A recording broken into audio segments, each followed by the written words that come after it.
ഈ കാലഘട്ടത്തിൽ പ്രധാനമായി ഈ മേഖലയെ സംബന്ധിച്ചിടത്തോളം അതിൻ്റെ വികസന പ്രവർത്തനങ്ങൾ മുന്നോട്ട് കൊണ്ടുപോകാൻ ഡെവലപ്മെൻറ്റ് അതോറിറ്റിയുടെ കാര്യങ്ങൾ ഉൾപ്പെടെ ആലോചനയിലാണ് എന്ന കാര്യം സൂചിപ്പിക്കുകയാണ്. കാലഘട്ടത്തിൽ തെറ്റായൊരു പ്രചരണം വളർന്നു വന്നത് ദേവസ്വത്തിൻ്റെ സമ്പത്തൊക്കെ സർക്കാർ വിനിയോഗിക്കുന്നു എന്ന രൂപത്തിലാണ്. അടിസ്ഥാനരഹിതമായിട്ടുള്ള പ്രചരണങ്ങളാണ്. 570 കോടി രൂപയാണ് യഥാർത്ഥത്തിൽ 17 മുതൽ 24 വരെയുള്ള ഈ കാലയളവിൽ ക്ഷേത്രങ്ങൾക്കായി യഥാർത്ഥത്തിൽ സംസ്ഥാന ഖജനാവിൽ നിന്ന് കൊടുത്തിട്ടുള്ളത്. ഇപ്പോൾ തിരുവിതാംകൂർ, കൊച്ചി, ഗുരുവായൂർ, മലബാർ, കൂടൽമാണിക്യം ദേവസ്വം ബോർഡുകൾക്ക് കീഴിൽ 3087 ക്ഷേത്രങ്ങളാണ്. 15,000-ഓളം ജീവനക്കാരും 8,000-ത്തിലധികം പെൻഷൻകാരുമുണ്ട്. ഒരു ഘട്ടത്തിൽ കോവിഡ് വന്നപ്പോഴും പ്രളയക്കെടുതി വന്നപ്പോഴും ഉണ്ടായ വരുമാന കുറവ് ക്ഷേത്രങ്ങളുടെ പ്രവർത്തനങ്ങളിൽ വലിയ വിഷമങ്ങൾ സംഭവിച്ചിരുന്നു. ആ ഘട്ടത്തിലാണ് ഇവിടെ സൂചിപ്പിക്കപ്പെട്ട വരുമാനം ചില ക്ഷേത്രങ്ങൾക്ക് ഇല്ലാതെ വന്ന് ഗ്രേഡ് തിരിച്ച് ചില നടപടികൾ സ്വീകരിച്ചിട്ടുള്ളത്. അതിൽ വരുമാന പരിധിയെ സംബന്ധിച്ചോളം മലബാർ ദേവസ്വം ബോർഡിൻ്റെ കീഴിൽ സൂപ്പർ ഗ്രേഡിൽ 4 കോടിക്ക് മുകളിലുള്ള 7 ക്ഷേത്രങ്ങളാണ്. ഒന്ന് 75 ലക്ഷം മുതൽ 4 കോടി വരെയുള്ളതിന് 31 ക്ഷേത്രങ്ങളുണ്ട്. രണ്ടാമത്തെ ഗ്രേഡ് 25 ലക്ഷം മുതൽ 75 ലക്ഷം വരെയുള്ള 76 ക്ഷേത്രങ്ങൾ. 10 ലക്ഷം മുതൽ 25 ലക്ഷം വരെയുള്ള 115 ക്ഷേത്രങ്ങൾ. 10 ലക്ഷത്തിന് താഴെയുള്ള 1174. ഇതാണിവിടെ സൂചിപ്പിക്കപ്പെട്ട ഒരു കാര്യം.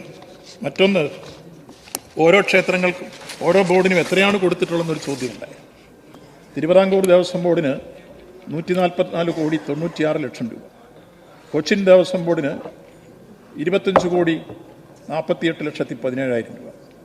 മലബാർ ദേവസ്വം ബോർഡിന് 250 കോടി 77 ലക്ഷത്തി 20,028 രൂപ. കൂടൽമാണിക്യം 15 ലക്ഷം. KDRB 17 കോടി 41 ലക്ഷത്തി 70,667. പിന്നീട് ശബരിമല മാസ്റ്റർ പ്ലാൻ പദ്ധതി 83 കോടി 95 ലക്ഷത്തി 27,438. ശബരിമല സാനിറ്റേഷൻ സൊസൈറ്റിയുടെ പ്രവർത്തനങ്ങൾക്കും ജില്ലാ ഭരണകൂടങ്ങൾക്കുമായി കൊടുത്തുള്ളത് 20 കോടി 42 ലക്ഷത്തി 22,000. ഹിന്ദുധർമ്മ സ്ഥാപന ഭരണവകുപ്പിന് 23 കോടി 22 ലക്ഷത്തി 12,100. ഇതാണ് കൊടുത്ത തുകകളെ സംബന്ധിച്ചുള്ള കാര്യങ്ങൾ എന്ന രൂപത്തിൽ സൂചിപ്പിക്കാം.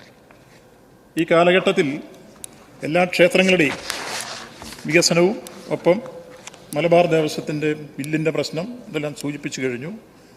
മറ്റ് ആചാരാനുഷ്ഠാനങ്ങളെല്ലാം പാലിച്ചുകൊണ്ട് ക്ഷേത്രത്തിൻ്റെ ഭരണ സംവിധാനങ്ങൾ മുന്നോട്ട് കൊണ്ടുപോകാൻ ബോർഡിന് ഗവൺമെൻറ്റിന് സഹിക്കേണ്ട എല്ലാ സഹായങ്ങളും സമയബന്ധിതമായി ചെയ്യുമെന്ന കാര്യമാണ് സൂചിപ്പിക്കാൻ. ഇവിടെ ഇതുമായി ബന്ധപ്പെട്ട് വന്നപ്പോൾ ഒരു ചർച്ചയിൽ ബഹുമാനപ്പെട്ട അനിൽകുമാർ, അദ്ദേഹം സഭയിലില്ല, അദ്ദേഹം പറഞ്ഞു ഇവിടെ CPIയും അതുപോലെ തന്നെ ഈ മുന്നണിയും പട്ടികജാതിക്കാരോട് വിവേചനാപരമായ സമീപനം സ്വീകരിക്കുന്നു. അദ്ദേഹത്തോട് വളരെ വിനയപൂർവ്വം അറിയിക്കുകയാണ്, ബഹുമാന്യായ ഇപ്പോഴത്തെ സ്പീക്കർ ഇരിക്കുന്ന ഡയസിൽ ഈ സഭയിൽ ആദ്യമായി ഒരു പട്ടികജാതിക്കാരൻ വന്നത് ഇടതുപക്ഷ ജനാധിപത്യത്തിലുള്ള കാലഘട്ടത്താണ്. 15 വർഷങ്ങൾക്ക് മുമ്പ് 2006.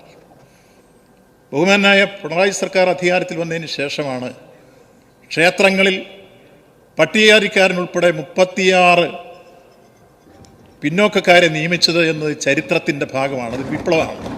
നിങ്ങൾക്ക് നിഷേധിക്കാൻ കഴിയുമെങ്കിൽ നിങ്ങളെടുത്ത് പരിശോധിക്കുക.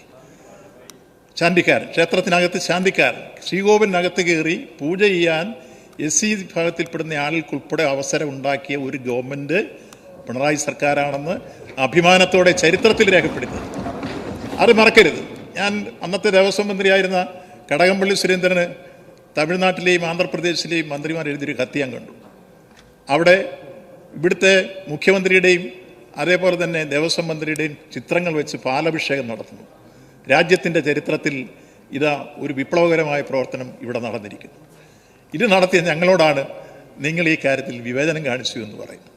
നിങ്ങൾ വിവേചനം കാണിച്ചത് തൊട്ടടുത്തിരിക്കുന്ന ലീഗുകാരോടുൾപ്പെടെ നിങ്ങൾ വിവേചനം കാണിച്ചത് എന്നെ കൊണ്ട് പറയിപ്പിക്കേണ്ട. ഈ സഭ കണ്ട ഏറ്റവും പ്രഗത്ഭനായ നേതാക്കന്മാരിൽ ഒരാൾ CH ഉമ്മർ കോയ. അദ്ദേഹത്തെ തൊപ്പി ഊരിപ്പിച്ചത് ആരാണ് ഈ സഭയിൽ എന്ന കാര്യം നിങ്ങൾ മറക്കരുത്. അതുകൊണ്ട് വിവേചനം ജാതീയപരമായി സ്വീകരിക്കുന്നത് ആരാണെന്ന് സ്വീകരിച്ചു പോയ ഒരുപാട് പറയുന്നുണ്ട്. ഞാൻ അത്തരം കാര്യത്തിലേക്ക് വരുന്നില്ല.